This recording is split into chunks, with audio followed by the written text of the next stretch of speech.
Transforming your life through hypnotherapy has never been easier. With the help of your host, Julie from CoachingHypnosis.net, and these power-packed minisodes, you're sure to find yourself engaging in more positive behaviors around both your physical and mental health. Here's your host, Julie. G'day, it's Julie from CoachingHypnosis.net, and you deserve to know the one slay shell shock hypnosis trick for 2022, because people have had enough of being friggin' sensational citizens and being a bit shocked at the same time. And I'm not a therapist or psychotherapist, but this is my 9th year as a clinical hypnotherapist in strategic psychotherapy. I currently help my clients online. They change their life without changing out of their pajamas. And you deserve to know the truth about what you can achieve with relieving shock using hypnosis. Now, I don't know if you've ever experienced shock, like you've been run over in a car accident, had something stolen. But what I do know is people describe the shock experience as having a dreamlike quality to it. And as a hypnotist, we use shock as a tool to put someone into hypnosis. Being in a state of shock makes you very vulnerable to suggestions. So we can almost say anything and make people do whatever we want. But sometimes it's known as the surprise induction, not the shock induction. And you might be thinking, that's not nice. That sounds like a bunch of baloney. And the truth is, it's not my first choice for a hypnotic induction. Because what happens if your client has heart problems? That's kind of not nice. And I just don't have the heart to do it. And you also don't want to get your surprise shock induction wrong, because shock sends the blood to your internal organs away from your limbs, but anger sends blood to the hands. So people are better at picking up things and throwing them. But the truth is, the best way to describe a surprise or shock induction is imagine jumping in front of someone, clapping your hands really loudly in front of their face, and as soon as their eyes glaze over, you say, "Now you're feeling sleepy, that's right, close your eyes, deeper, deeper sleep." And there are far more graceful surprise inductions than that, but that's basically a shock induction. And as you already know, hypnosis became popular because it was able to reduce the effects of shell shock during World War I. And I don't know if you've ever seen shell shock. You can Google it on YouTube, but it's not pretty. It's like they're trembling, can barely walk, they sway from side to side, their posture's all crippled, and they look weird and in a bunch of pain. And during World War I,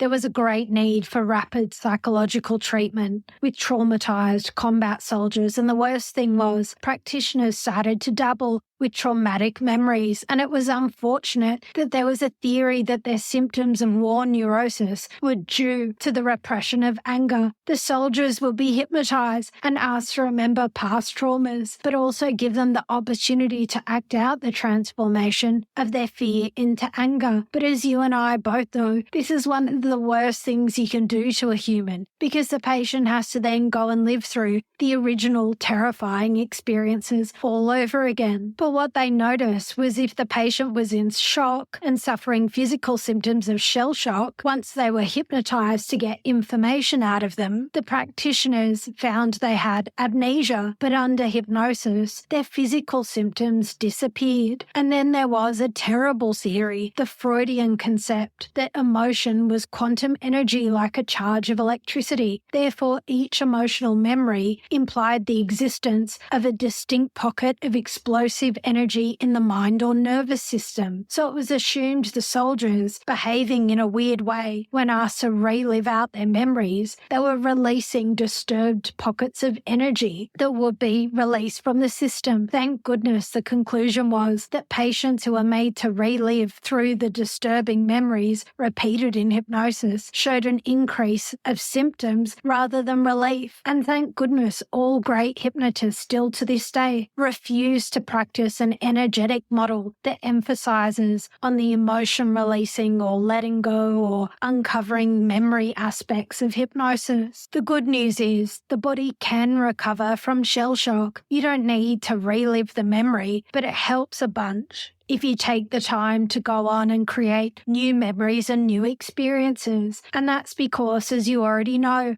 Memories are first stored in the hippocampus, and the chemicals manufactured by the hypothalamus and the amygdala activate the hippocampus and turn on different synapses to store the memory. This chemical reaction then encodes the memory into a distribution of neural networks in the cerebral cortex, cementing long-term memory storage as a particular level of mind. So when you recall your memories, they produce the same blend of chemical signals, causing the body to respond. And you deserve to feel good all the time because you're fabulous. And maybe you've heard of Vittorio Bonacci. During the 1920s, he could measure emotions like happiness without any cognitive or imaginative experience. What astounded the research community was he found a respiratory profile for each emotion. He could tell by how someone was breathing, their emotional state, and by their skin conductance. There was a respiratory profile for emotions like anger, happy, sad, just by your breathing profile. And I can only imagine someone like you with your high standards, that you're well read and you're well aware that once upon a time, the heart was considered the brain of the body, not the brain. We live in a world today where the brain is the brain of the body, not the heart. And your wonderful heart generates an electromagnetic field that's connected to a unified field. Out of all the organs, your heart is the only one that has intelligence. It can connect us to love and unity rather than stress. However, these feelings of love and unity tend to only occur as chance rather than us taking ownership to cultivate these states. But you and I both know we can regulate our internal states, but it does require knowledge, practice, dedication. And Joe Dispenza, who's a leader in heart coherence, describes when we are in heart coherence, we tap into the heart's intelligence. A healthy gene expression occurs, cultivating, sustaining, elevated emotions like joy, gratitude, freedom, and loving states. This creates a new internal order and in return gives the brain energy and creativity from the nervous system. And the best bit is we feel calm and safe and in harmony. And the spaces between our heartbeats are much more like Morse code, sending the body and brain a bunch of messages. And this complex transmission is helpful because when people focus on their heart with elevated emotions like joy, gratitude, compassion, it can be measured within the heart rhythm, the rate. The heart rhythm can cascade to 1,400 biological changes that promote growth and repair throughout your body. But when you're feeling hurt or stress or competition, it's different. It's kind of not that great. In fact, your heart's magnetic field can be measured from 8 to 10 feet away. You are casting all of your emotions, not only to every cell of your body, but also into space. And right behind your breastbone, you have your thymus, which is also connected to your heart rhythm. But your fabulous thymus produces T cells, which defend your body from viruses. But the worst thing is your thymus shrinks when we get older due to the lack of growth hormone produced as we age. But your thymus is prone to long-term stress, leaving us with little energy to protect us. But the good news is people who consistently practice heart coherence in the body, mind and heart are able to sustain feelings of gratitude and joy and regularly experience heart coherence and promote growth and renewal throughout their body. When you utilize these positive emotions, you feel fabulous and your neocortex of your brain can't help but begin to rewire those positive emotions into your future. One of Dr. Joe Dispenza's clients said she got out of bed one morning only to be cascaded by an overwhelming sense of love that she decided to lay back down and really enjoy it. It was an overwhelming feeling of spontaneous love that lasted about an hour. And I can only imagine someone like you who is dedicated, reliable, has the ability to transform your energy, no matter the situation, into an abundant, loving life.